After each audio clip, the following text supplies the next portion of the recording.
Hare Krishna, Krishna Krishna, Hare Hare, Hare Rama, Rama Rama, Hare Hare. Om Ajnana-timirandhasya Jnananjana-shalakaya Chakshurunmilitam yena Tasmai Shri Guruve Namah. Shri Chaitanya Manobhishtam Sthapitam yena Bhutale Swayam Rupa Kadamayyam Dadati Sapadantikam Vandeham Shri Guru Shri Tupadakamalam Shri Gurun Vaishnavamsha Shri Rupam Sagrajatam Sagana Raghunathanvitam Tam Sajivam Sadvetam Shavadhutam Parijana Sahitam Krishna Chaitanya Devam Shri Radha Krishna Padan Sahagana Lalita Sri Vishakhanvitam Sa Namo Vishnu Padaya Krishna Prasthaya Bhutale Srimate Bhakti Vedanta Swami Niti Namine Namaste Saraswati Deve Gauravani Pracharine Nirvishesha Shunyavadi Paschat Deshatarine Mansha Kalpatarubhascha Kripa Sindhuvayevacha Patitanam Pavanebhyo Vaishnavebhyo Namo Namah. जय श्री कृष्ण चैतन्य प्रभु नित्यानंद श्री अद्वैत गदाधर शिवासादि श्री गौर भक्तवृंद हरे कृष्ण कृष्ण कृष्ण हरे हरे हरे राम राम राम हरे ओम नमो भगवते वासुदेवाय ओम नमो भगवते वासुदेवाय ओम नमो भगवते वासुदेवाय नारायणं नमस्कृत्य नरं चैव नरोत्तमं देवीं सरस्वतीं व्यासं ततो जयमुदीरयेत् नष्टप्रायेषु भद्रेषु नित्यं भागवत सेवया भगवते उत्तम श्लोके भक्तिर्भवति नैष्ठिकी कृष्णाय वासुदेवाय देवकी नंदनाय च नंदगोपकुमाराय गोविंदाय नमः। हरे कृष्ण। हरे कृष्ण प्रभु, दंडवत प्रणाम। हरे कृष्ण दंडवत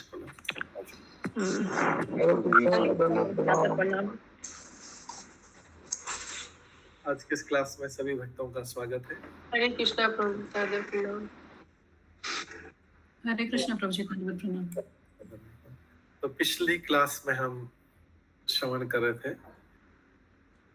पिछली क्लास में 9th को जो हमने श्रवण किया था 9 नवंबर को, श्लोक नंबर 36 पूरा कर लिया था प्रभु जी। 37th टिल हाफ पर्पट प्रभु जी।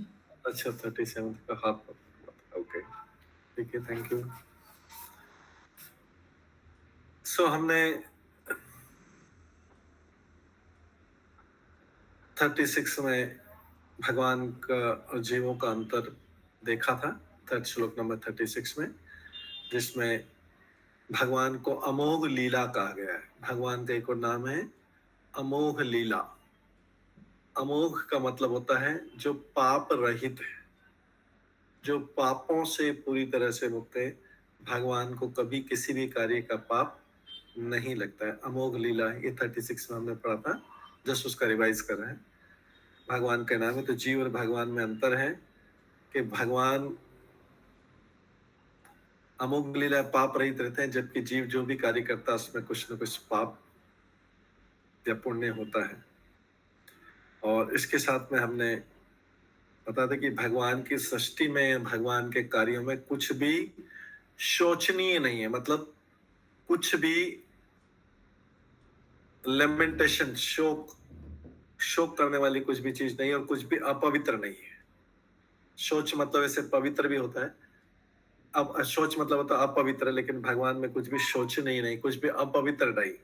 भगवान के कार्यों में कुछ भी अपवित्र नहीं है, क्योंकि भगवान का नाम लेने से ही सब कुछ पवित्र हो जाता है। भगवान का नाम लेने से कुछ तो ये मंत्र भी आता है कि ओम अपवित्र अपवित्र वा, मंत्र में आता है ओम अपवित्र पवित्रो वा सर्वावस्थाम गतोपि वा यह स्मरेत पुंडरीकाक्षम स भाई व्यंतर शुचि। कोई भी व्यक्ति चाहे असच्छ हो या स्वच्छ हो, पवित्र या अपवित्र हो, सारी कंडीशन में जो भगवान को, पुंडरीकाक्ष को या विष्णु को याद करता है, उसको याद करता है, वो पवित्र हो जाता है अंदर बाहर से। तो भगवान कैसे अपवित्र हो सकते हैं? ये सब पिछले श्लोक में हमने पढ़ा था। भगवान 6 ऐश्वर्य से सुंदर सुसज्जित हैं, 6 ऐश्वर्य से, जबकि जीव जो है, जीव में 6 ऐश्वर्य का कभी किसी में कोई ऐश्वर्य का गुण मात्र हो सकता है। और भगवान जो है किसी भी प्रकार से भौतिक सृष्टि से प्रभावित नहीं होते हैं। जैसे इसका उदाहरण है, जैसे कोई फूल हो, फूल दूर से कोई फूल जो है उसकी सुगंध आ रही हो, फूल की सुगंध आ रही हो, तो फूल की सुगंध से बिना फूल को टच किए भी फूल की सुगंध ले सकता है। उसी प्रकार भगवान भौतिक जगत को स्पर्श किए बिना ही भौतिक जगत के सारे क्रियाकलाप को जानते हैं। जैसे फूल, अगर दूर में कहीं फूल है और उसकी सुगंध आ रही, तो जरूरी नहीं कि हमको फूल के पास जाके उसको स्पर्श करना पड़ेगा तभी इसकी सुगंध का अनुभव करेंगे। दूर बैठे हुए फूल का सुगंध आ सकता है। उसी प्रकार से भगवान भौतिक जगत का स्पर्श किए बिना भौतिक जगत का कार्य चला सकते, कोई टच करने की भी जरूरत नहीं, उनको सारी चीजें पता है। ये पिछली बार में सुना था, आज 37वें श्लोक से सुनेंगे। एक बार फिर से कर लेंगे। 37वें श्लोक का कुछ पढ़ा होगा हमने, लेकिन फिर से एक बार पढ़ लेते हैं इसको। न चास्य कश्चित निपुणे न चास्य कश्चित निपुणे न धातु अवेति जंतु कुमनीष उति नामानि रूपाणि मनवचोभिः संत्वन्तः न चर्यामि वज्ञ।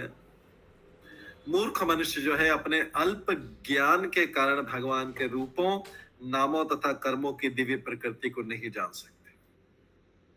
ये हमने पिछली बार इसका, मूर्ख व्यक्ति ही भगवान अल्प ज्ञान के कारण भगवान के रूपों, नामों तथा कर्मों की दिव्य प्रकृति को नहीं जान सकते। भगवान का रूप तो देख सकते हैं, पिक्चर में देख लेंगे, फोटो में देख लेंगे, नाम का भी जप कर लेंगे, हरे कृष्णा कर सीख लेंगे, और उनके कर्म को भी इस बारे में सुन लेंगे, लेकिन उनकी दिव्य प्रकृति, इन सब चीजें, सारी चीजें दिव्य हैं। ये उनका नाम भौतिक जगत के नाम जैसा नहीं है। भगवान का नाम भौतिक जगत के नाम जैसा नहीं है। भगवान का रूप भौतिक जगत से नहीं, उनकी सुंदरता की कोई तुलना नहीं की जा सकती, और उनके कर्म जो है भौतिक जगत के कर्म नहीं है। तो ये क्यों बता रहे हैं? ये तीनों चीजें भौतिक जगत की नहीं है, तो फिर से हमें क्या फायदा होगा? हम इसके बारे में, अगर इनके बारे में श्रवण भी कर लेंगे, इनको समझ लेंगे, तो हमारा उद्धार हो जाएगा। जैसे हम भौतिक जगत में अपने बच्चों का नाम लेते हैं, या संबंधी का नाम लिया, रिलेटिव का नाम लिया, फ्रेंड, कोई फायदा होता है क्या उससे? किसी का भी नाम ले लिया है, किसी का भी नाम लिया, उसको ना उस नाम से बुलाया कर। जैसे किसी का नाम सुनील लिया, अनिल, ऐसा सुनील से बोला, उससे कुछ आध्यात्मिक लाभ नहीं होने वाला। लेकिन अगर उसी सुनील की जगह अगर 10 बार सुनील भी लिया, 50 बार भी लिया, 1000 बार भी, लेकिन उसके करोड़ों बार भी लिया, लेकिन अगर उसकी जगह एक बार भी भगवान का नाम ले लिया, तो हमारे पाप कट जाते हैं। हम थोड़ी जितनी मात्रा में, जितनी श्रद्धा से नाम लिया, उससे उतने पवित्र हो जाते हैं। ये फायदा है, इसको बोलते हैं दिव्य प्रकृति। एक नाम लिया, फालतू गया, जीवन भर नाम ले लिया, फालतू, बेकार हो गया, टाइम वेस्ट हो गया नाम। लेकिन उसकी जगह एक दूसरा नाम लिया जो भगवान का नाम है, तो एक नाम लेने से ही हमारे पाप कट गए। कितने पाप कटे? जिसने जितनी श्रद्धा और जितनी शरणागत के साथ भगवान का नाम लिया, उसके उतने पाप कट गए। ये है, इसको बोलते हैं दिव्य प्रकृति। नाम की दिव्य प्रकृति। इसको क्या बोला? नाम की दिव्य प्रकृति। और ऐसी कर्म की, किसी और के काम में सुना रहे, उसने ये ऐसा किया था, मार्केट गया था, उसने ऐसा किया, उसने उसको मार दिया, इसने इसको मार दिया, ऐसे सारी कहानी सुन ली पूरे जीवन भर, कोई फायदा नहीं। लेकिन भगवान की एक छोटी सी सुन लिया कि भगवान ने, मान लीजिए, एक असुर का वध किया, तृणावत का वध किया, खाली बस ये सुन लिया, एक तृणावत का वध किया, एक लाइन सुन ली कि भगवान ने उसको मारा, इससे हमारे कुछ पाप कट गए। सोचिए, इसको बोलते हैं दिव्य प्रकृति। भगवान का एक बार रूप देख लिया, एक बार देख लिया, एक झलक देख लिया, तो कुछ पाप कट गए। ये दिव्य, ये उसके दिव्य। किसी को रूप का संसार को देख लिया, कोई फायदा नहीं रहा। लेकिन भगवान का रूप की एक बार झलक देख ली, हमारे कुछ पाप कट गए। लेकिन कोई पूछेगा कितने पाप कटे, तो हमारे तो करोड़ों करोड़ों पाप है। अब उसमें से कितनी श्रद्धा, कितने विश्वास के साथ में, कितनी श्रद्धा के साथ में, कितनी शरणागति के साथ में उसको रूप को देखा, कितनी शरणागति होके देखा, वो वही अंतर आ जाता है। लेकिन ये कुछ न कुछ फायदा देने वाला है, इसलिए दिव्य है। आध्यात्मिक फायदा, भौतिक फायदा, ये दिव्य भगवान का, इसलिए इसको दिव्य बोला जाता है। बाकी दिव्य नहीं है। कई बार पूछते हैं दिव्य समझ, हम पढ़ लेते हैं कि दिव्य शब्द, चलो ठीक है, लेकिन दिव्य शब्द का अर्थ का बहुत बड़ा मीनिंग है दिव्य का। दिव्य नाम से ही हमें फायदा हो जाता है। उसके भगवान के रूप, नाम को या कर्मों को सुन लिया या देख लिया या बोल दिया, दिव्य मतलब बहुत फायदा करने वाला है। और यहाँ वाला कुछ भी फायदा करना नहीं, हो सकता है उल्टा कर्म बंधनों में फंसा दे। ठीक है, इसलिए तीनों को दिव्य, ये सब दिव्य। इसीलिए भगवान बोलते हैं भगवत गीता में बड़े कॉन्फिडेंस के साथ, भगवान आत्मविश्वास के बोलते हैं, जन्म कर्म च में दिव्यम, मेरे जन्म कर्म दिव्य। क्यों बोलना चाह रहे हैं कि सब लोग समझ लें। जन्म कर्म च में दिव्यम एवं योवेति तत्वता त्यक्त्वा देह पुनर्जन्म नेति मामेति सर्जुना। अगर हमारे कोई जन्म कर्म को समझ ले तो उसको पुनर्जन्म लेने की जरूरत ही नहीं पड़ेगी। इतनी बड़ी चीज बता रहे, मतलब उसके, इसका मतलब है कि कितने पाप कटते जाएंगे अगर उसको समझ जाए तो। हाँ, 2 क्वेश्चन है। सनातन मुकुंद प्रभु, फिर सुमन गौरंगी माता जी। हरे कृष्ण प्रभु, धन्यवाद प्रभु जी। जैसे भगवान का नाम ऐसे भी कोई ले, जैसे किसने अपना बच्चे का नाम दिया या पिताजी का नाम, जैसे वो ले रहा है, और हम भी मैंने किसी का ऐसे नाम ले रहे हैं, तो उसमें भी होगा? उसमें आंशिक रूप से बच्चे के उद्देश्य से,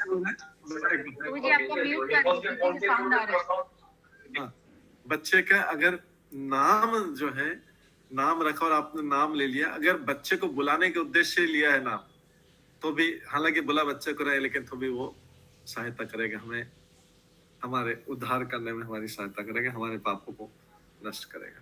अजामिल ने जब लिया था, लास्ट में लिया था, तो उससे पहले बार बार नारायण को खाना खिलाने के लिए, इसके खिलाने के लिए, पानी पिलाने के लिए बुलाता था अपने बच्चों को। धीरे धीरे पाप नष्ट हो रहे थे, तो अंतिम बार लिया, जब पूरी असहाय अवस्था में लिया, तो वही फाइनल हो गया उनका नाम, और उससे उनके पापों से मुक्त हो गए। फिर उसके बाद में उनको जो समय मिला उसमें भगवान की भक्ति की, यमदूत चले गए।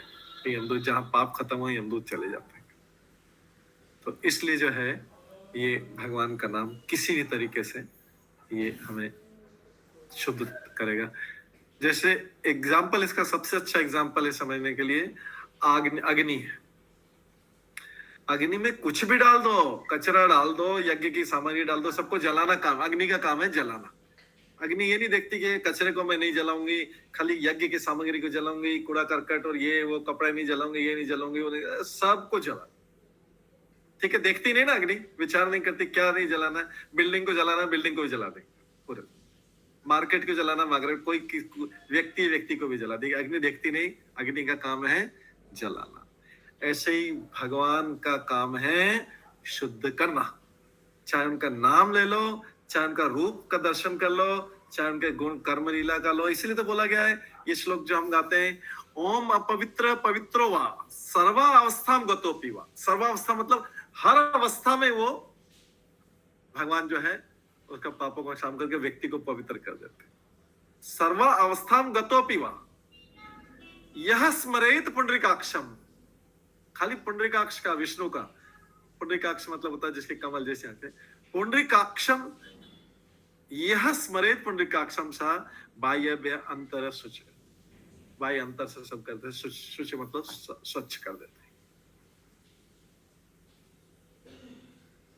ये पावरफुल श्लोक बता रहा है। हाँ नेक्स्ट, ठीक है, हो गया। हाँ, अब उसके बाद सुमना गौरांगी माता। हरे कृष्णा प्रभु जी, सादर प्रणाम।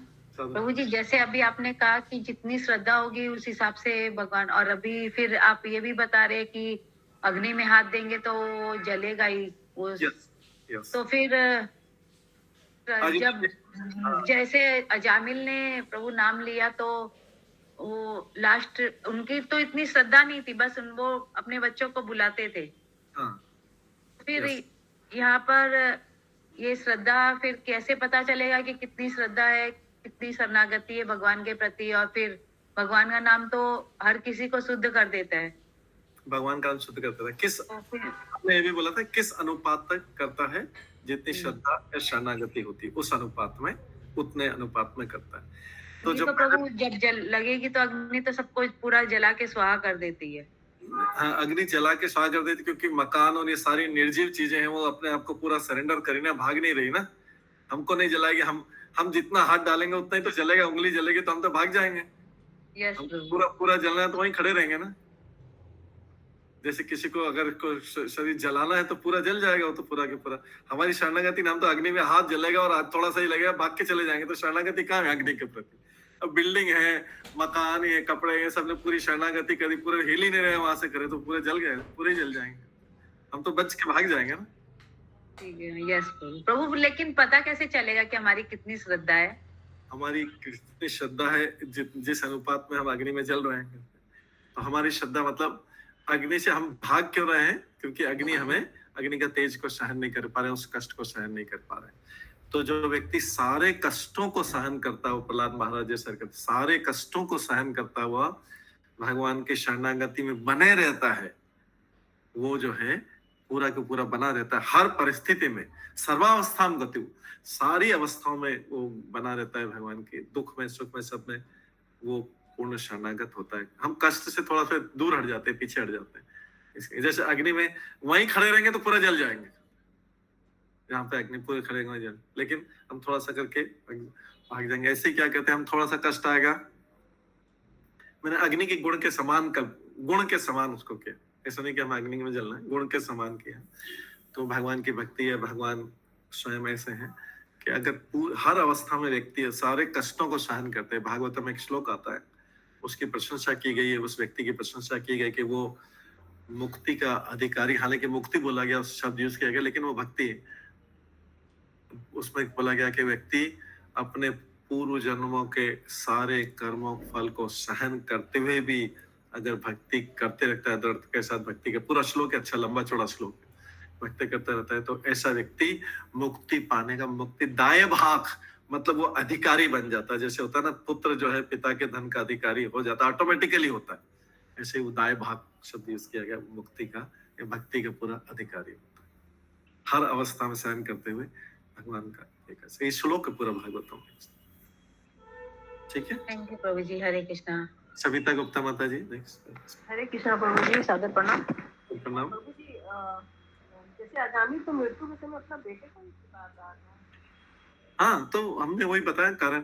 शुरू वो तो पहले जितनी बार भी पुकारा था, हर बार उसका कुछ न कुछ पाप नष्ट हो रहा था, चाहे बेटे को ही पुकारा था। लेकिन लास्ट अवस्था जो थी उसकी असहाय अवस्था थी, उसको बेटे का कुछ उस टाइम तो यानी केवल नाम ही नारायण, वो तो बचने के लिए कर रहा था, बेटे का नाम लिया क्योंकि और कोई सहायता नहीं था। तो असहाय अवस्था में वो उसकी वास्तव में पूर्ण शरणागति अवस्था थी। अगर हम भी ऐसा लेने लग जाए तो हमें भी जरूर उतारा जाएगा। वो जो लास्ट में जिस अवस्था में लिया, वो आप समझ लीजिए शरणागत अवस्था थी, पूर्ण शरणागत अवस्था थी। चाहे बेटे का नाम लेके किया, लेकिन उसे बचाने के लिए किया, वो उसकी पूर्ण लास्ट थी। इसलिए उसको और चांस मिला, और उसके बाद उसने आगे भक्ति शुरू की।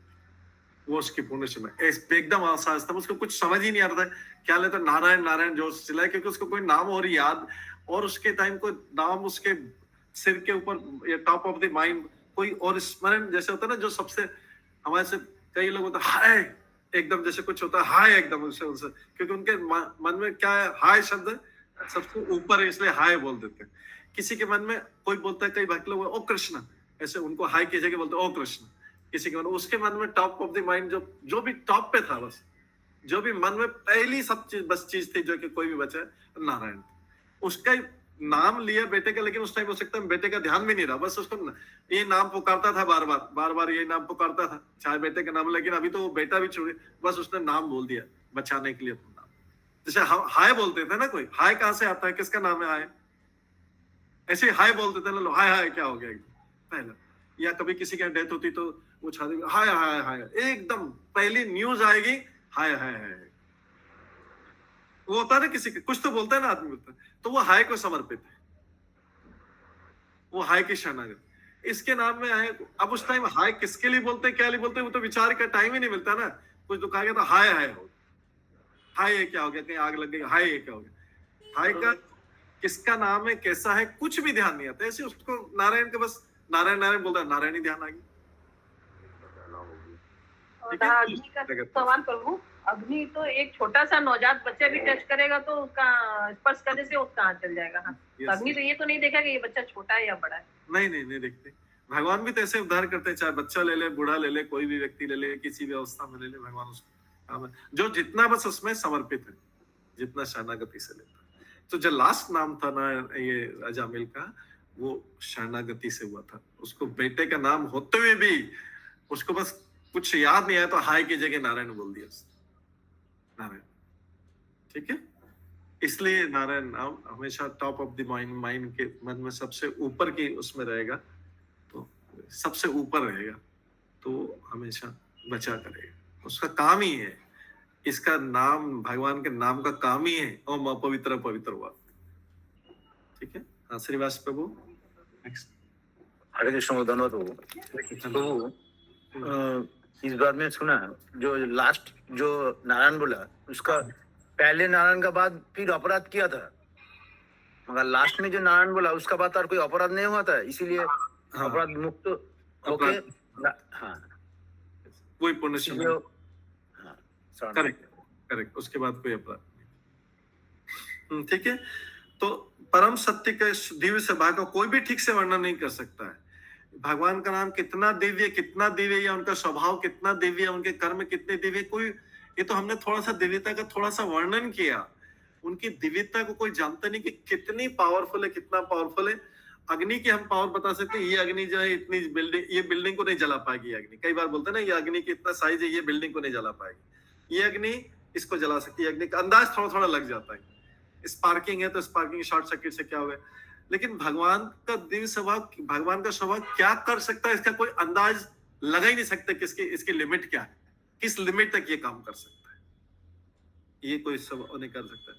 फिर भी जो है कुछ अल्प ज्ञानी, अज्ञानी, कम बुद्धि वाले लोग रहते हैं, जो कम बुद्धि वाले रहते हैं, वो ऐसा तर्क वितर्क करते हैं, इसमें आर्ग्यूमेंट करते हैं, वाद विवाद करते हैं, ऐसा क्यों होना चाहिए, इतना कम क्यों होना चाहिए, इतना ज्यादा क्यों, ऐसा वो सारा क्योंकि समझ नहीं पाते। लेकिन भक्त जो है अपनी भक्ति के अनुपात में भगवान की दिव्यता को समझ सकता है, भगवान की दिव्यता को समझता है। मूर्ख लोग दिव्य का शब्द नहीं समझते, मूर्ख लोग कहीं दिव्यता के समझ नहीं सकते हैं। आज हमने एक जगह देखा, कोई उसमें था, किसी ने अपार्टमेंट के ग्रुप में दिया, डिवाइन पेट शॉप, मतलब डॉग का सारा सामान मिलता है, उसका नाम लग गया डिवाइन पेट शॉप। डॉग का सारा सामान, डॉग को खाने पिलाने का और ये करना, पेट शॉप। वो तो जो भी पालतू बिल्ली या कुत्ते हैं उसको पालने के लिए, उसका नाम लिखते हैं डिवाइन पेट शॉप। दिव्य, उसमें क्या दिव्य, डॉग और कैट के सामान मिल रहा है, खाने का सामान मिल रहा है, उनको कपड़े पहनाने को उनका बेल्ट मिल रहा है, उसमें डिवाइन पेट शॉप। तो ये जो है लोग डिवाइन का मतलब नहीं समझते, दिव्यता का मतलब है केवल भगवान से संबंधित। भगवान से संबंधित सारी चीजें हालांकि कॉन्फिडेंशियल रहती है भक्तों को समझ में, लेकिन भक्तों को धीरे धीरे भगवान की कृपा से, भक्तों की कृपा से समझ में आ सकती है। और संसार में भौतिकतावादियों की दो कोटियां रहती हैं, जैसे हमने पिछली बार थोड़ा सा इसके, भौतिकतावादी जो मटेरियलिस्टिक लोग, जो संसार में डूबे हुए हैं। भौतिकतावादी कौन है? जो संसार में डूबे हुए लोग हैं, भौतिकतावादी। हम भौतिकतावादी हैं या नहीं है? हम भी पार्शियली, कुछ कुछ अभी डूबे हुए, हाथ पैर डूबे हुए होंगे, कुछ सिर बाहर निकला होगा, उतने लेवल तक डूबे हुए। ऐसा नहीं बोल सकते कि हम बाहर आ गए हैं, एकदम नदी से बाहर आ गए। भाव सागर में अभी भी डूबे, हाथ पैर कुछ पोर्शन बाहर निकला है, कुछ हिस्सा जो है अभी डूबा हुआ है। तो ये जो है दो प्रकार के लोग होते हैं। एक होते हैं कर्मों में डूबे रहते हैं, सकाम कर्मों में, ये यज्ञ करना, ये दान देना, ये करना, भौतिक चीजों की इच्छा के लिए। ये दान देना अच्छा है, लेकिन वो भगवान की प्रसन्नता के लिए नहीं। भौतिक इच्छा, मेरा ये कामना पूरी हो जाएगी, ये इच्छा पूरी हो जाएगी, ये सब होते हैं सकाम कर्म होते हैं। भौतिक यज्ञ करना, भौतिक इच्छाओं की पूर्ति के लिए करना।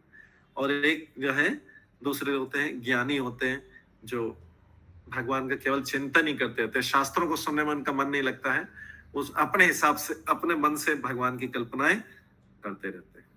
तो ऐसे लोग जो हैं ये अज्ञान में ही पड़े रहते हैं और इस तरह परम सत्य को जान नहीं पाते हैं। जैसे कोई जादूगर होता है, कोई मैजिशियन होता है, सड़क पे कई बार देखा होगा। तो एक बार हम छोटे बच्चे थे, स्कूल से जा रहे थे, जादूगर एक करतब दिखा रहा था। उसने क्या किया कि हमारा छोटा भाई भी था साथ में, तो हम दोनों स्कूल से ऐसे बैग वैग लेके जा रहे थे अपने, बहुत छोटे थे। तो जादूगर का देखा, तो दोनों ने तो देखा, तो उसने फिर हमने भी देखा, बहुत अच्छा लगा। उसने क्या किया, एक नींबू हाथ में लिया और थोड़ी देर बाद ऐसा कुछ कपड़े में किया और उससे एक सांप बना दिया। उसने सांप बना दिया उसी कलर का, नींबू का कलर का, येलो वाला सांप कलर। तो ब्रदर बहुत इम्प्रेस हो, बोले कि तो पूरा एकदम पूरा घर पे भी आके, अरे वो तो पूरा भगवान जैसा है, पूरा उसने से पूरा ये नींबू से सांप बना दिया। तो क्या है कि ये जैसे जादूगर छल करता है, किसी को पता नहीं लगता है कैसे किया, उसी प्रकार से भगवान भी ऐसे भौतिकतावादी के साथ छल करते हैं कि उनको भौतिक चीजों में डूबे रहते हैं। तो उनकी वही इच्छा है, भगवान उनको चाहते नहीं, जब तक उनके ऊपर भक्तों की कृपा नहीं होगी तब तक वो लोग बाहर नहीं निकल पाते। तो परम पुरुष के जादूगर से चले जाकर अभक्तगण सदैव अज्ञान में ही पड़े रहते हैं। उनको भगवान अपने आप को प्रकट नहीं करते, जो इस भौतिक जगत से प्रभावित होते रहते हैं। इसके बाद है उनके लिए भगवान रूपहीन है, नामहीन है और कर्महीन है। और ऐसे ज्ञानी लोगों के लिए भी होते हैं। ज्ञानी लोग भगवान के नाम की तुलना सांसारिक नामों से करते हैं। तो इसलिए इतने अल्प ज्ञान से परम पुरुष की, छोटे से ज्ञान से, कम ज्ञान से, ये हम आध्यात्मिक ज्ञान की बात कर रहे हैं, भौतिक ज्ञान की नहीं बात कर रहे हैं। छोटे से सीमित मात्रा में ज्ञान से परम पुरुष की वास्तविक प्रकृति को नहीं समझ सकते, जब तक कि हम भागवत गीता, भागवतम और ऐसे ग्रंथों को, और ऐसे दूसरे चैतन्य चैतन्यमत ऐसे ग्रंथों को पढ़ के भगवान को कृपा प्राप्त नहीं करें, उनके लिए प्रयास नहीं करें। भगवान चाहे भौतिक जगत में भी आते हैं तो भी भगवान भगवान बने रहते हैं, साधारण मनुष्य नहीं बने जाते। भगवान भौतिक जगत में आते हुए भी, जैसे श्लोक है, अवजानन्ति मामूढ़ा मानुषिम तन्माश्रिता। जो मूर्ख लोग होते हैं वो मेरे को, जब मैं पृथ्वी पे आता हूँ मनुष्य जैसा रूप बना के आता हूँ तो मेरे को मनुष्य समझने लगते हैं। भगवान मनुष्य नहीं बनते, कभी मनुष्य जैसा रूप धारण करते हैं, मनुष्य जैसी आकृति में, मानुषिम तनुमाश्रिता, मनुष्य के तन जैसी आकृति में धारण कर लेता तो लोग मुझे मनुष्य समझते हैं। भगवान मनुष्य नहीं बनते, मनुष्य जैसी आकृति धारण करते हैं। जैसे कोई व्यक्ति ड्रामा में जाए और उसको राक्षस बनना है, उसको मान लीजिए हिरण्यकशिपु बनना है, तो क्या करेगा वो? हिरण्यकशिपु बनने के लिए नीचे अपने सीट से उठेगा, हिरण्यकशिपु का मुखौटा पहन लेगा, उसका मास्क पहन लेगा और जाके हिरण्यकशिपु जैसा दिखेगा। लेकिन क्या हिरण्यकशिपु बन गया? क्या नहीं बना, उसने हिरण्यकशिपु जैसा मास्क धारण कर लिया, चेहरा धारण कर लिया और जाके ड्रामा किया, हिरण्यकशिपु का रोल किया और वैसा रोल किया। ऐसे ही भगवान क्या करते हैं? मानुष्य तन, मानुष जैसी आकृति धारण कर लेते हैं, मनुष्य के गुणों को ग्रहण नहीं करते। मनुष्य जैसा रोते हैं, मनुष्य जैसा करते हैं, मतलब लेकिन ये सारा रोल करने के लिए करते हैं, लेकिन मनुष्य नहीं बनते, मनुष्य के स्वभाव को नहीं धारण करते। वो अपना स्वभाव, भगवत स्वभाव, भगवान का स्वभाव ही बनाए रखते हैं। ये इस श्लोक में बताया। इसके बाद श्लोक नंबर 38 से, सवे सवे दधातु पदवीं परस्य दुरांत वीर्यस्य रथांग पाणे यमाययाय संतयानुव्रत्या भजेत तत्पाद सरोज गंधम।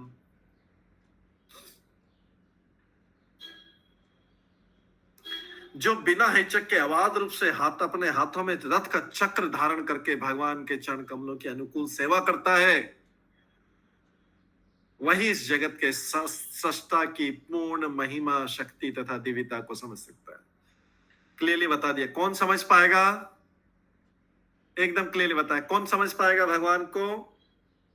जो बिना हिचक के अबाध रूप से ऐसे चक्रपाणी भगवान, चक्रपाणी या रथांग पाणी, जिनके हाथों में चक्र है।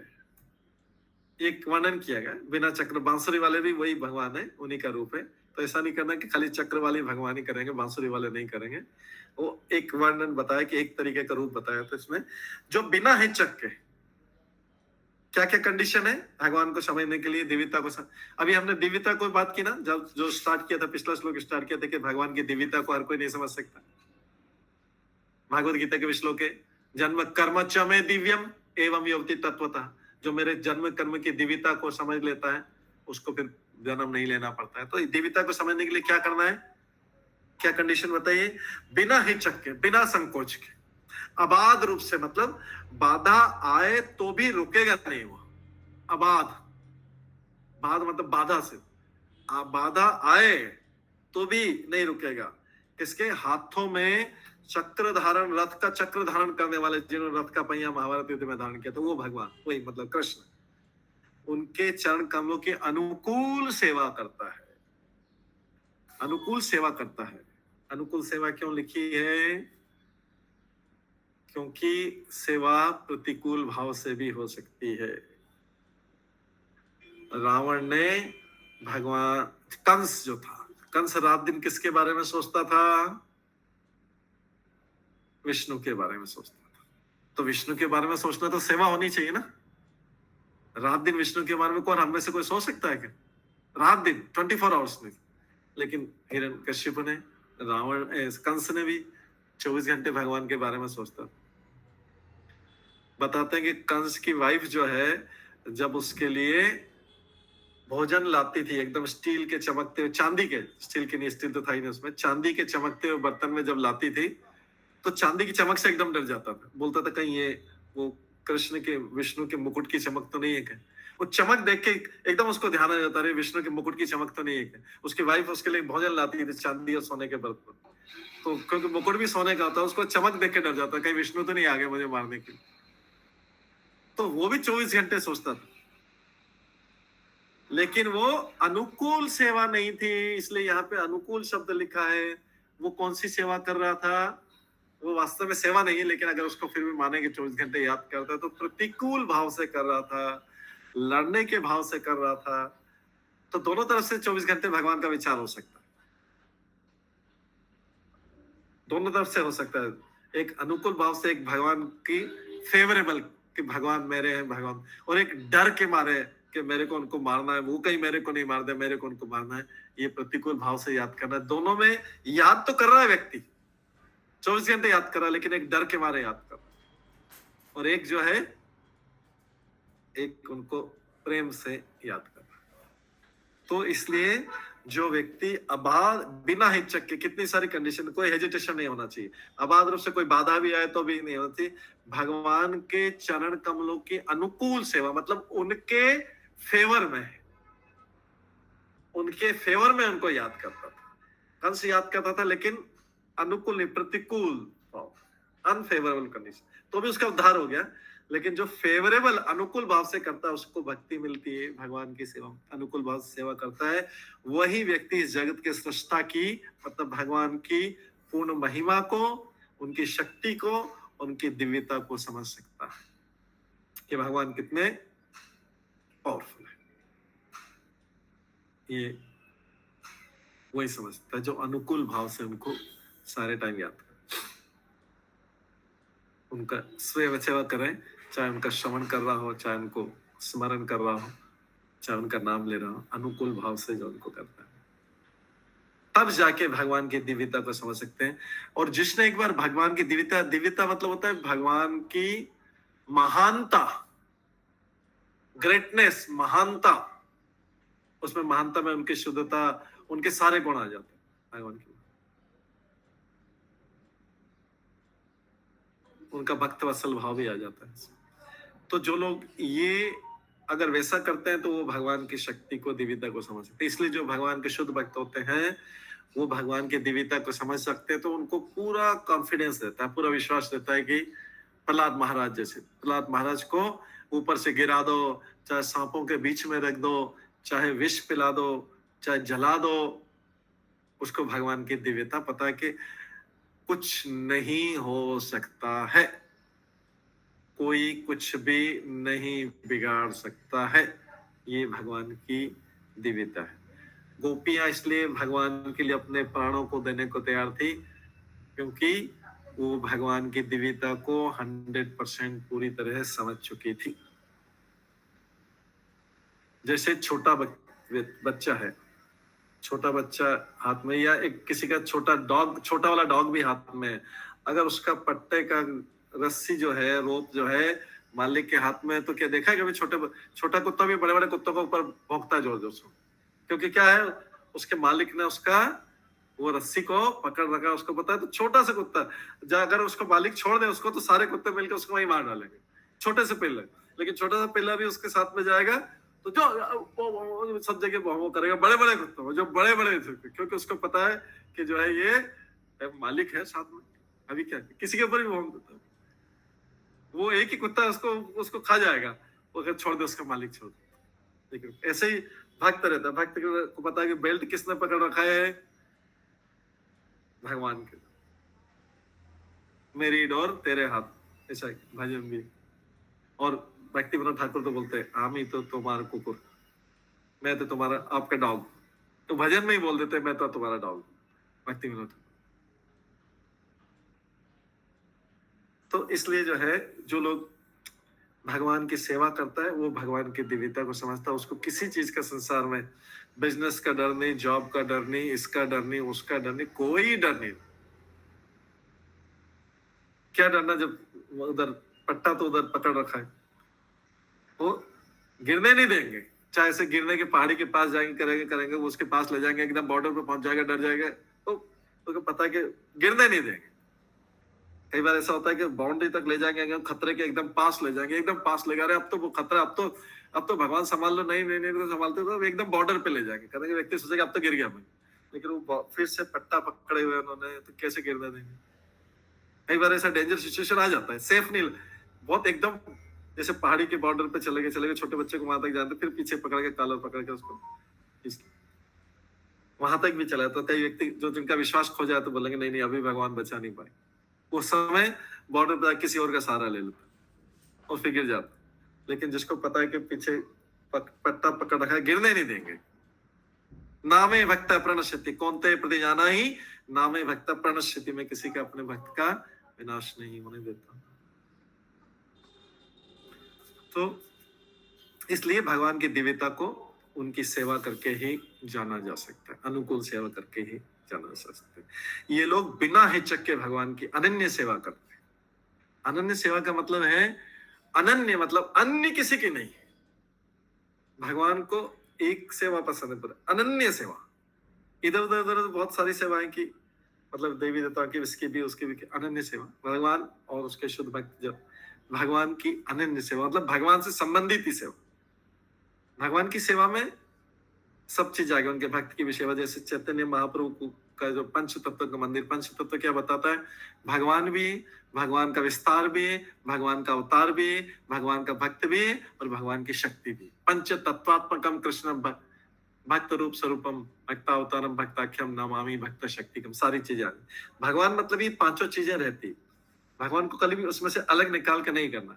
ये पंच तत्व मिलके ही पूरा भगवान है, मतलब भगवान में भगवान की शक्ति भी है, भगवान का विस्तार भी है, भगवान का अवतार भी है, भगवान का भक्त भी है। ये सब, इसको भगवान, ये भगवान की पूरी डेफिनेशन। ऐसा नहीं कि हम भगवान की शक्ति को नहीं मानते, खाली भगवान को मानते, हम राधा रानी को नहीं मानते, खाली कृष्ण को मानते, ऐसा नहीं। या हम भगवान के अवतार को नहीं मानते, खाली भगवान को मानते, रामचंद्र इसको नहीं मानते, हम खाली अवतार, ये नहीं।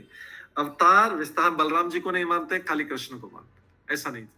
भगवान मतलब भगवान का विस्तार, उनका अवतार, उनकी शक्ति, उनका भक्त, ये सब मिला के भगवान। इसीलिए पंच तत्व जो है मीनिंग जो मायापुर में अपने पंच तत्व का वो 5 तत्व बनाए, ये सब मिलके भगवान के साथ। तो भगवान के अब बोलेंगे मैं भक्त को नहीं मानूंगा, मैं खाली भगवान को माना, भक्त भगवान बोलेंगे नहीं, उसको साथ में मेरे साथ में उसको मानना पड़ेगा, मेरे को मानना तो उसको मानना। जैसे किसी माता पिता से बोलेंगे आपके बच्चा बेकार है एकदम, मैं बच्चे को नहीं मानता, एकदम पूरा यूजलेस बेकार है, आपको मानो। वो बोलेगा नहीं मेरे साथ में तो मेरे बच्चे का विषय, आपको घर नहीं आने दूंगा, खाली आपको आने दूंगा। तो क्या कोई माता पिता खुश होंगे? बोले आपके बच्चे को एंटर नहीं करने दूंगा, आप चाहे तो एंटर कर सकते किसी के घर में। बोलेगा नहीं मेरे साथ तो मेरा बच्चा भी, मेरे परिवार। तो भगवान का परिवार मतलब भगवान के साथ में, उनकी शक्ति भी साथ में, लक्ष्मी, सीता, राधा रानी, ये सब शक्ति भी साथ में, उनके अवतार भी साथ में, इसको पूरा भगवान बोलते। भगवान की डेफिनेशन है उनके। तो इसलिए जो है भगवान की अनन्य सेवा, मतलब भगवान के अलावा और किसी को, भगवान मतलब उसमें 5 चीज आ गई, उसके अलावा और किसी को नहीं मानते, वो भक्त भगवान के साथ। ऐसे अनुकूल सेवक भगवत भक्त होते हैं, और वे भगवत कृपा के से आध्यात्म के वही क्षेत्र में, आध्यात्मिक जगत में जो सबसे कॉन्फिडेंशियल जगह है, गोलोक, वृंदावन या बैकुंठ कैसे, वहां पर जाके ये लोग प्रवेश करते हैं। भगवान उनको ऐसी जगह पे प्रवेश देते हैं। लेकिन जो मन से मनोधर्मी, मतलब मनोधर्मी किनको बोलते हैं? जो मन की बात को मानते रहते हैं। मेरा मन ये कर रहा है, मेरा मन ये कर रहा है, मेरा मन ये कर रहा है, मेरा मन तो कर रहा है कि भगवान निराकार है, मेरा मन कर रहा है कि ये भगवान। वो जो मन के धर्म को मानते हैं उनको मनोधर्मी बोलते हैं। वो कभी भी आध्यात्मिक जगत में प्रवेश नहीं कर सकते, क्योंकि उनके लिए मन भगवान है। जबकि भक्त लोग होते हैं उनके लिए भगवान की बात मानता है, ये व्यक्ति मन की बात मानता है, इसलिए मनोधर्मी। हम भगवान धर्मी जो भक्त लोग होते हैं, भगवान को भगवान मानना था, लेकिन ये मनोधर्मी लोग मन की बात को नहीं मानना। चंचल मन कृष्ण परमार्थी बलभद्रम। मन जो है, अगर मन को कोई कंट्रोल कर सकता है तो मन फिर सबसे बड़ा मित्र बन सकता है। और जो अनकंट्रोल्ड माइंड है, अनियंत्रित मन है, वो सबसे बड़ा शत्रु है। मन जो अनियंत्रित मन है, मतलब वो उसको बात ही नहीं मनवा सकते मन से, उस मन से बात ही नहीं मनवा सकते, वो बस सबसे बड़ा शत्रु। लेकिन जिस मन को मार डाल के उसको बोलेंगे चलो इधर चलना है, बुद्धि मारेगी उसको, बोलेंगे चलो इधर ज्ञान से, तो वो भगवान का भक्त बन सकता। मन को मनोधर्मी नहीं बन सकते जो मन को। ठीक है, एक मिनट। तो इसलिए भगवत गीता में कहा गया कि भगवान जो है स्वयं शुद्ध भक्तों को अपनी निरंतर प्रेमा भक्ति के कारण साक्षात करके मार्ग की ओर ले जाते हैं।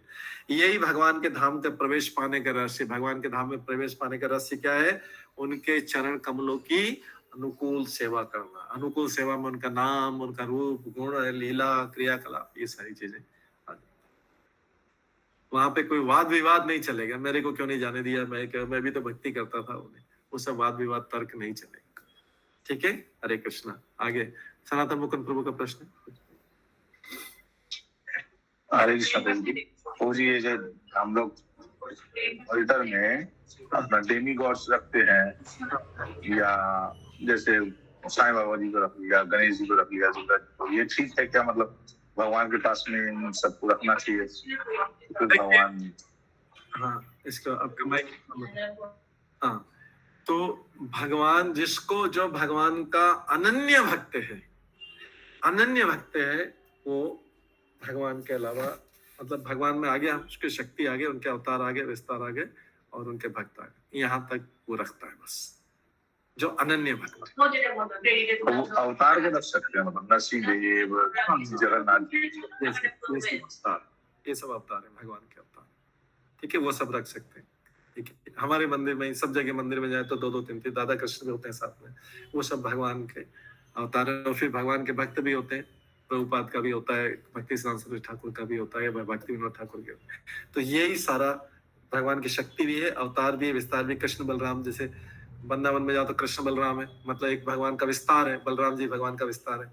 फिर इधर गौरनेता है, वो भगवान के स्वयं, गौरांग महाप्रभु तो स्वयं भगवान है। नित्यानंद प्रभु उनका विस्तार है, फिर कई जगह रामचंद्र का भी रहता है, कई जगह जगन्नाथ का भी रहता है। सब ठीक है, ये सब ठीक है, क्योंकि भगवान के ये सब भगवान में ही आ जाते हैं। भगवान के अवतार विस्तार उन्हीं से निकले हुए, उन्हीं के मतलब उन्हीं को समर्पित है, उन्हीं के प्रति सरेंडर है। तो कई जगह रामचंद्र जी का भी मंदिर है, ठीक है, एकदम ठीक है। कई जगह जगन्नाथ जी का है साथ में, वो भी ठीक है, अल्टर ठीक है। तो इसलिए भगवान को कोई बोले कि मैं खाली राधा कृष्ण की देख के करूंगा, एक बाकी अल्टर पे दर्शन नहीं करूंगा, तो उसको इसका मतलब भगवान की दिव्यता पता नहीं। इसीलिए पंच तत्व को समझना जरूरी है। इसलिए चैतन्य महाप्रभु ने लिया कि पंच तत्व में, पंच तत्व का मंदिर ही पंच तत्वात्मकम कृष्णम भक्त रूप, मतलब चैतन्य महाप्रभु भक्त रूप, स्वरूप का मतलब नित्यानंद प्रभु भक्त रूप स्वरूप का, भक्तावतार मतलब अद्वैताचार्य, भक्तावतारम, भक्ताख्यम मतलब भक्त, नमामि भक्त शक्तिकम, शक्ति मतलब राधा। सारी चीजें ये पांचों चीजें आगे पंचतत्व के, इसी पंचतत्व के बाद इसलिए बताया कि लोग समझे कहीं इनको भगवान से अलग नहीं कर रहे, इन सारी चीजों को भगवान से अलग कर रहे। ये मतलब सब मिला के इसमें गुरु या शुद्ध भक्त भी आ गए, नारद मुनि भी आ गए, गुरु भी आ गए। नेक्स्ट श्लोक, अथेय धन्य भगवंत इत्थम यत वासुदेवे अखिल लोकनाथे कुर्वन्ति सर्वात्मकमात्म भावम न यत्र भूय परिवर्त उग्रः। 39 श्लोक, 39 श्लोक। इस संसार में केवल ऐसी जिज्ञासाओं के द्वारा ही मनुष्य सफल तथा पूर्णतः ज्ञात हो सकता है, क्योंकि ऐसी जिज्ञासाओं से ही अखिल ब्रह्मांडों के स्वामी के भगवान के प्रति दिव्य आह्लादकारी प्रेम उत्पन्न होता है। जिज्ञासा है। हम भागवतम क्यों पढ़ रहे हैं? भागवतम क्यों पढ़ रहे हैं? कि हमारे आध्यात्मिक जीवन में भगवान के प्रति कोई भी क्वेश्चन या संशय नहीं रहना चाहिए। भगवान के प्रति कोई भी संशय या डाउट नहीं रहना चाहिए। हाँ, इसलिए हम भागवत गीता भागवतम पढ़े। हमारा भगवान के प्रति श्रद्धा भक्ति पूर्ण क्रिस्टल क्लियर होना चाहिए। कोई बीच में बाधा आए तो उसको हटा देना चाहिए। कोई डाउट कोई संशय हो नहीं रहना चाहिए। भगवान की भक्ति अबाध रूप से, इसलिए पहले अबाध शब्द, बीच में कोई बाधा नहीं आनी चाहिए। हमारे मन का कोई डाउट है, वो भी बाधा है, उसको भी हटा दो। उसको भी जिज्ञासा से क्वेश्चन पूछ के उसको शांत करो, या पढ़ के शांत करो, या सुन के शांत करो। ठीक है, क्योंकि भक्ति विनोद ठाकुर बोलते हैं संशय, doubt is like a demon. संशय जो है असुर के समान है। कोई भी डाउट है, संशय असुर के समान है। असुर के समान क्यों है? भक्ति में बाधा पहुंचाता है। तो भगवान के प्रति कोई भी संशय हो, कोई भी डाउट हो, एक बार नहीं 1000 बार पूछो, या भागवतम में से पढ़ो, या भागवत गीता में से पढ़ो, या सुनो, बार बार पढ़ो, बार बार सुनो। कोई डाउट, भगवान के प्रति कोई भी डाउट नहीं रहना चाहिए। अबाध रूप से, जैसे गंगा नदी होती है, अबाध रूप से जाके गंगा सागर में मिलती, सारे पत्थर वत्थर पहाड़ वहाड़ सबको क्रॉस करती करती करती करती एकदम तेजी से बहती है ना। क्या उधर से चलती है तो सीधे जाके गंगा सागर में मिलती। कितने बीच में कितने 1000 किलोमीटर चल जाती। पत्थर आते हैं, पहाड़ आते हैं, ये आते हैं, सकरा रास्ता आता ही आता है, जो निकलती है तो फिर सीधे जाके समुद्र में, अबाध रूप से समुद्र, क्योंकि गंगा के लिए समुद्र उसका गंतव्य स्थान। सब नदियों के लिए समुद्र उनका गंतव्य स्थान है। समुद्र को माना जाता है नदियों का पति माना जाता है, तो वो अपने पति के पास जाके मिलती है। ऐसे ही हमारे लिए जगत पति, गोपेश गोपिका कांत राधा कांत, जगत पति, हे कृष्ण करुणा सिंधु, हे कृष्ण करुणा सिंधु, दीन बंधु, जगत पति। तो इसलिए सभी आत्माओं के लिए पति कौन है? भगवान, सभी आत्माओं के। हम चाहे पुरुष का स्त्री शरीर धारण किया, स्त्री का शरीर धारण किया, सभी आत्माओं के पति हैं जगत पति भगवान। तो इसलिए कोई भी डाउट, बीच में कोई बाधा नहीं रहनी चाहिए। गंगा नदी कैसे जाती है? उछल उछल के पत्थर को क्रॉस कर करके सीधे, कोई रोक नहीं सकता। उसी प्रकार से भगवान के भक्त के लिए उसकी भक्ति जो है अल्टीमेटली भगवान तक पहुंचना चाहिए। तो इसमें तो श्री चैतन्य महाप्रभु ने यहाँ पर आगे, ये सारी जिज्ञासाओं को धरा है। तो इसलिए परम सत्य का अंतिम पड़ाव भगवान ही है। और निराकार ब्रह्म या परमात्मा ये भी भगवान में ही सम्मिलित है। भगवान के ज्ञान में ये सारे ज्ञान भी आ जाते हैं। अतः जो भगवान को जान सकता है वो उनकी शक्तियों को भी जान लेगा। जैसे हमने वो पंच तत्वात्मा को, भगवान को जानता है, भगवान की शक्ति को भी जानता है, भगवान के अवतार को भी जानता है, भगवान के विस्तार को भी जानता है। भगवान को जानने का मतलब है बलराम जी को भी जानना, अद्वैत आचार्य को भी जानना, रामचंद्र को भी जानना, नरसिंह को भी जानना। भगवान को जानने का मतलब उनके सारे अवतार, क्योंकि उसके बिना फिर भगवान इनकम्प्लीट ज्ञान होगा। वो ही तो भगवान अवतार के रूप में आते हैं, सेम भगवान आते हैं। इसलिए जो है भगवान को जानना, जो उनकी दिव्यता सब कुछ जान लेता है। भक्तों को परम भाग्यशाली कहा जाता है कि उनको भगवान के बारे में सब कुछ, यहाँ पे भक्त मतलब शुद्ध भक्ति के लेवल तक पहुंच गया।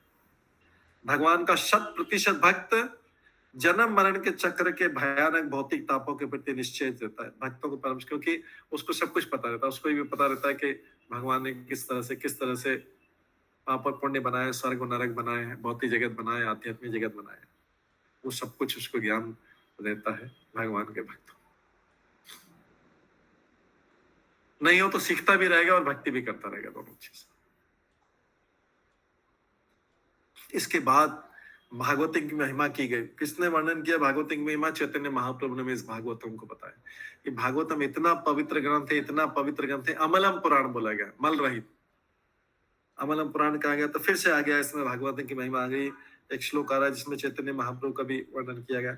इदम भागवतम नाम पुराणम ब्रह्म संहितम उत्तम श्लोक चरितम चकार भगवान ऋषि निःश्रेषाय लोकस्य धन्यम स्वस्ति अयनम महत्। भगवान यह श्रीमद् भागवतम भगवान का साहित्य अवतार है। ये भी अवतार, अभी हमने बोला कि भगवान के अवतार को भी साथ में मानना है, तभी भगवान को मानने का पूरा होगा। अभी हमने डिस्कस किया था 2 श्लोक पहले। ये भी साहित्य वेश अवतार है। लिखा भी किसने है? सही है, साहित्य अवतार है। लिखा भी किसने? भगवान के साहित्य वेश अवतार वेद व्यास जी ने लिखा है। इसको भी वैसे ही मानना पड़ेगा जैसा भगवान को मान रहे हैं। ऐसा नहीं मानेंगे कि नहीं हम भगवान को मानेंगे, भागवतम को नहीं मानेंगे।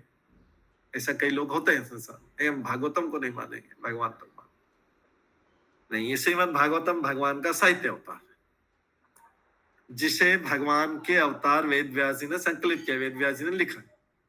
ये सभी लोगों के परम कल्याण के निमित्त, इसमें सारी कल्याण की बात की गई। लोगों का, ये लोगों के कल्याण की ही बात कही गई। मनुष्य का जीवन भी लोगों दूसरों के कल्याण के लिए होना चाहिए। अपने कल्याण के लिए तो भगवान टेक केयर कर लेंगे। मनुष्य का पूरा जीवन दूसरों के कल्याण के लिए होना चाहिए। कल्याण मतलब आध्यात्मिक कल्याण की बात हो रही। भौतिक कल्याण में तो भगवान ने जो कुछ जिसको दिया हुआ ठीक है, उसमें किसी को गरीब को धनी बनाने की कोशिश करना हमारा काम नहीं। गरीब आदमी को धनी बनाना हमारा प्रयास नहीं। क्या किसी को ये करना वो करना, वो हमारा काम है। उसको उसको भगवान से परिचय करा देना कि भाई इधर उधर मत मांगो, मैं आपको असली व्यक्ति बताता हूँ जहाँ से मांगने पे सब कुछ मिल जाएगा। असली व्यक्ति का इंट्रोडक्शन, वही तो कोई सही रास्ता बता दे, वही तो सही। इधर से जाओ, उधर से घूम के जा सके, ये सीधा रास्ता। तो किसी को बस ये बता रहे हैं, भक्ति के प्रचार के क्या बता रहे हैं, कुछ चाहिए ना, इनसे कॉन्टेक्ट कर, इनका नाम ले लो, इनको कॉन्टेक्ट कर लो, उधर से क्या इधर उधर से 10 लोगों से मांगते। यही परम, उसका कल्याण किसी में इधर उधर कहाँ भटक के जीवन भर वेस्ट कर देगा। उसको एकदम शॉर्टकट बता दो, सही रास्ता है, इधर से मांग लो। तो ये कल्याण हुआ नहीं हुआ? इसमें तो भौतिक कल्याण भी हो गया। उसको जो मिलना है मिल जाएगा सारा, जितना भी भगवान की देने की इच्छा है। और नहीं देने की इच्छा तो कोई व्यक्ति कितना भी दे देगा, उसको सबको बुरे कामों में वेस्ट कर देगा। अगर कोई किसी को धनी बनाना चाह रहा है लेकिन भगवान नहीं चाह रहे उसको, तो इसलिए परम कल्याण का रास्ता है, लोक कल्याण का रास्ता। तो कल्याण के उसको सही व्यक्ति से परिचय करा देना, उसका नाम लो, उसका दर्शन करो, उसका प्रसाद खाओ। ये है परम कल्याण। इसलिए बोला गया है कि यह भागवतम सभी लोगों के परम कल्याण के लिए निमित्त है, और ये सभी तरह से सफल, आनंदमय तथा परिपूर्ण है। ये पूरा 100%, क्योंकि किसने लिखा हुआ है? इसको पढ़ने से सक्सेस ही मिलेगी। किसने लिखा है? भगवान के अवतार ने लिखा है। क्या है ये भी भगवान का अवतार, लिखा भी भगवान का अवतार नहीं, स्वयं भी भागवतम स्वयं भी भगवान का अवतार। तो इसलिए सभी को सफलता, आनंदमय, और इसके ऊपर किसी और ज्ञान की जरूरत नहीं। इसके ऊपर जो हमारे भागवत गीता है, भागवतम और चैतन्य चरितामृत, वो भी इसी के साथ साथ सब सेम जैसे ज्ञान दे रहे हैं। तो जब इसका दे रहे हैं मतलब वो भी बराबर है, लेकिन इसके इनके ऊपर कोई ज्ञान नहीं है। इसके ऊपर और कुछ ज्ञान की जरूरत नहीं है। इसके ऊपर जो और कर रहे हैं वो सब ज्ञानी बनना चाह रहे हैं, हमको ज्ञानी नहीं बनना। भक्ति के लिए इन तीनों बुक्स का, और साथ में इसको जो सपोर्ट करी बुक जो भी प्रभुपाद ने लिखी, इसी से निकली हुई, वो सफिशिएंट है, पर्याप्त। इन्हीं से निकली हुई, गोस्वामी ने भी जो लिखा है इसी से निकले हुए लिखा। चैतन्य महाप्रभु ने घोषित किया है कि श्रीमद् भागवतम समस्त वैदिक ज्ञान तथा इतिहास की निर्मल वाणी है। सारे वैदिक ज्ञान का सार जो है ये इसकी निर्मल वाणी, इसलिए बोला गया अमल पुराण है। इसमें भगवान के संसर्ग में रहने वाले कतिपय महान भक्तों के चुने हुए चरित्र दिए गए। कुछ भक्तों के चरित्र गए सेलेक्ट, जैसे प्रहलाद महाराज, ध्रुव महाराज, हैं तो बहुत सारे, लेकिन इससे काम चल जाएगा कलयुग के जीवों का। इतने भक्त के, पृथु महाराज और ये इन सब भक्तों के, ये हमको लगता है बहुत सारे, लेकिन इससे बहुत कई गुना ज्यादा भी होंगे, लेकिन सबका परिचय नहीं, इससे काम चल जाएगा।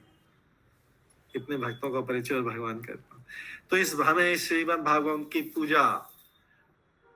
पूजा मतलब कुमकुम चावल वाली की नहीं बात करें, पूजा मतलब सम्मान ऊपर। इसकी पूजा उसी सम्मान से करनी चाहिए जिस तरह हम भगवान को करते हैं। मतलब इसमें जो लिखा हुआ है, बुक का तो सम्मान करना ही, बुक को ऐसे इधर उधर नहीं पटक देना। बुक का तो एक फिजिकली बुक का सम्मान करना ही है, भौतिक रूप से जो दिखाई देता है, भौतिक नहीं है बुक, लेकिन जो भी दिखाई देता है उसका तो सम्मान करना ही। लेकिन इसका सम्मान मतलब इसके अंदर जो वाणी है वो उस पर डाउट करने की जरूरत नहीं, ये सम्मान है इसका। जैसे किसी बड़ों का सम्मान क्या होता है, बड़ों का सम्मान करने के लिए बहुत सारा खाना पीना ला दिया, ये ला दिया, सब कुछ ला दिया, लेकिन उनकी बात नहीं मानी तो सम्मान होगा क्या? बोले आपको दे दिया ना दूध पानी, ये दे दिया, पानी मांगा दूध दे दिया, शरबत दे दिया, ये दे दिया, वो दे दिया, खाओ चुपचाप खाओ, तो वो सम्मान नहीं कर रहे। सम्मान मतलब होता है उसकी वाणी को मानना सबसे बड़ा सम्मान। बाकी जो फिजिकली तो जो कुछ करना है कर रहे हैं, जो कुछ देना है उनको खाना दे सकते, बहुत ऊंचा ऊंचा लाके करे वो सम्मान नहीं है। ऐसे भागवत के बहुत ऊंचे ऊंचे कुमकुम चावल लगा के बस वो पूजा करे, खाली वही नहीं है, वहां तक सीमित। इसके अंदर वाणी, जैसे बड़ों का जो भी सम्मानीय लोग होते हैं उनकी वाणी को मानना उनका सबसे बड़ा सम्मान है। गुरु का सबसे बड़ा सम्मान है गुरु की वाणी को मानना। बाकी जो फिजिकली आए और सम्मान किया वो तो एक है ही सही, लेकिन उससे भी ज्यादा वो क्या चाहते हैं, मैं नहीं रहूं तो भी मेरी वाणी का सम्मान होता रहे। इसलिए भागवतम का सम्मान का मतलब लिखा है, श्रीमद् भागवतम की पूजा उसी सम्मान के साथ करनी चाहिए जिस तरह हम भगवान की करते हैं। हम इसके सचेष्ट एवं धीर अध्ययन के द्वारा, देखिए आगे लिखा, हम इसके सचेष्ट मतलब क्या होता है? कोई क्विकली बता सकता है, कोई भी एक वक्त? पूरी चेष्टा के साथ। Yes, very good. पूरी चेष्टा के साथ, सचेष्ट, पूरे प्रयास के साथ, पूरी चेष्टा के साथ में एवं धीर अध्ययन, धीर मतलब शांत भाव से, बिना कोई डिस्टर्बेंस, धीर अध्ययन के द्वारा भगवान का परम आशीर्वाद प्राप्त कर सकते हैं। किसका? भागवतम का। सचेष्ट एवं धीर अध्ययन, अध्ययन करके, अध्ययन मत करना मतलब यहाँ पे पूरा अपने जीवन में भी उतारना, ये भागवतम का सम्मान है।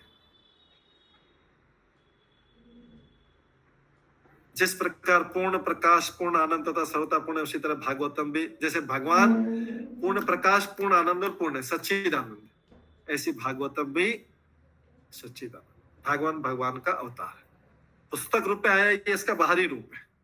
जैसे गंगा नदी, गंगा नदी में जो जल है वो गंगा जी का बाहरी रूप है, लेकिन उसके अंदर गंगा देवी है, वो गंगा देवी का बाहरी रूप है, बाहरी शरीर। गंगा 3 रूप में होती है, आदि देविक, आदि भौतिक, आदि आत्मिक।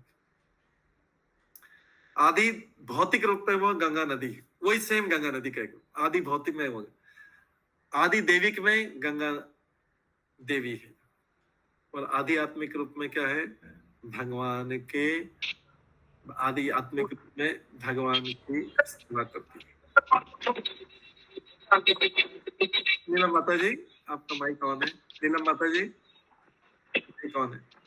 हरे कृष्णा। नीलम माता, हाँ, तो विष्णुपदी, हाँ विष्णुपदी भगवान के चरण कमलों की सेवा करती है। ये 3 रूप है गंगा के आदि। तो ऐसे ही भागवतम का बाहरी रूप ये जो है, ये पुस्तक है जिसमें पेजेस हैं, पेपर है, और आदि दैविक रूप में ये हमें उपदेश दे रही सारे पूजनी, और आध्यात्मिक रूप में ये भगवान के वचन है, स्वयं भगवान के से निकले हुए वचन। चतुश्लोकी भागवतम ब्रह्मा जी को बताई थी। तो इसमें है कि ये श्रीमद् भागवत का पठन किससे करना चाहिए? हमें प्रामाणिक भक्त से श्रीमद् भागवतम का श्रवण करना चाहिए। हमें श्रीमद् भागवतम का जो है आनंद लेना है तो प्रामाणिक व्यक्ति से, प्रामाणिक भक्त से लेना चाहिए। इससे हमें उनका दिव्य प्रकाश मिलेगा। इसको पारदर्शी गुरु भी बोला। पारदर्शी गुरु, पारदर्शी मतलब होता है ट्रांसपेरेंट। जैसे कांच होता है ना, कांच की खिड़की में कांच लगा रहता है, विंडो में, हमारे घर की विंडो में कांच लगा रहता है, तो कांच से बाहर जाओगे, बालकनी में जाओगे तो वही दिखेगा जो कांच के अंदर से दिख रहा है। कांच जो बाहर बालकनी में जाने पे भी उतना ही दिखेगा, कुछ एक्स्ट्रा नहीं दिखेगा जितना कांच के अंदर से दिख रहा है। तो कांच का काम है अंदर वाले को बाहर दिखाना, वो उसमें कोई छुपाना नहीं, ग्लास का काम है। उसी प्रकार से गुरु का काम है, जो उसने अपने गुरु से सुना है और उसके गुरु ने उसे ऐसे जो भगवान से सुना है, अर्जुन ने या ब्रह्मा जी ने सुना है, वो ऐसा कैसे सामने वाले को बता। तो इसलिए किसी भक्त भागवत से ही भागवत का अध्ययन करना चाहिए। भागवतम भी 3 नाम, भगवान भागवत के 3 नाम है, 3 अर्थ है भागवतम। एक तो भागवतम करते भगवान से संबंधित, दूसरा भागवतम करते ये ग्रंथ भागवतम, और तीसरा भागवतम करते भक्त भागवतम। तो इस भागवतम को, ग्रंथ भागवतम को किसी भक्त भागवतम के माध्यम से ही सुनना चाहिए, क्योंकि इसके अंदर भगवान से संबंधित सारी चीजें हैं। 3 भागवतम को, और उसी से भागवत की शिक्षा ग्रहण करनी चाहिए। तो भागवत के अध्ययन से और उसको अपने जीवन में आत्मसात करने से वही लाभ प्राप्त हो सकते हैं जो भगवान स्वयं उपस्थित, भगवान जो दर्शन दे के अर्जुन को जो लाभ दिया, वही लाभ भागवतम का अध्ययन करने से, वही लाभ भागवत का अध्ययन करने से और अपने जीवन में उतारने से वही लाभ हो सकता है जो भगवान ने अर्जुन को जो लाभ मिला था, सामने खड़े को लाभ मिला था, वही लाभ जो है भागवतम से हो सकता है। ये भागवतम जो है, जो भगवान आशीर्वाद दे सकते हैं, वरम देव मोक्षम न मोक्षम वदिवा, जैसे सत्यव्रत मुनि गाते हैं, मुझे वर दीजिए भगवान। तो वो जो भगवान वर देने वाले हैं, वही वर ये भागवतम भी दे सकता है। ये भागवतम भी वही वर दे सकता है जो भगवान साक्षात दे सकता है। अगर कोई बोले कि मेरे को भागवतम नहीं पढ़ना, मेरे को तो साक्षात भगवान के दर्शन करा, इसका मतलब उसको ज्ञान नहीं। ये भागवतम पढ़ के और जीवन में उतार के वही फल मिल सकता है जो साक्षात भगवान सामने खड़े होके दे सकते। ये भागवतम का महत्व है। इस महत्व को चैतन्य महाप्रभु सारे बड़े बड़े भगवान के अवतारों सब जगह इसके भागवतम को महत्व को बताया। तो हम सब बहुत भाग्यशाली है कि प्रभुपाद ने हमें ये भागवतम गिफ्ट दिया है। प्रभुपाद ने हम सबके लिए तैयार किया, रात दिन जाग के किया है, लैंप जला जला के प्रभुपाद ने इसको इजी बनाया है। भागवतम तो था पहले से, लेकिन उसको इजी बनाया जिससे हम लोग पढ़ सके और हम लोग इसको समझ सके, हम लोग पढ़ सके और हम लोग समझ सके। ये भागवतम का अवतार। ठीक है, तो आज समय हो गया है, इसको यहीं पे विराम करते हैं। 10 से 11 का हमारा टाइम होता है।